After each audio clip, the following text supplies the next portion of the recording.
যারা কষ্ট পেয়ে বড় হয়েছে তারা কোনোদিন কারুর কষ্ট দেখে হাসে না, কারণ তারা জানে সেই কষ্টের মূল্য কতটা ভয়াবহ হতে পারে। তারা জানে যে সেই মুহূর্তটা, যেই মুহূর্তে নিজেই নিজেকে সামলাতে হয়, সেই দিনটাতে, যে দিনটা তার সব থেকে খারাপ দিন, আর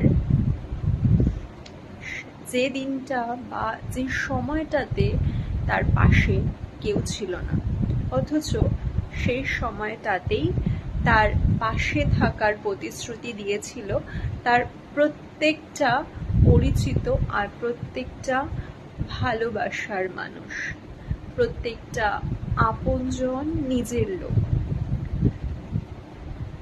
সেজন্য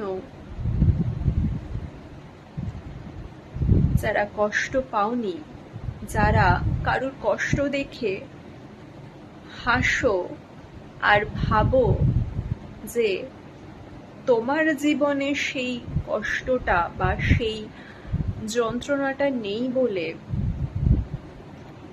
তুমি হয়তো অনেক ধন্য। আমি সেই সব মানুষদের উদ্দেশ্যে একটা কথা বলতে চাই, কারুর জীবনেই কোনো কিছু সারা জীবনের জন্য নয়, কারুর জীবনের কষ্টটাও যেমন সারা জীবনের জন্য নয়, কারুর ভালো থাকাটাও সারা জীবনের জন্য নয়। সেজন্য কোনোদিনও কোনো কিছু নিয়ে গর্ব অহংকার করো না।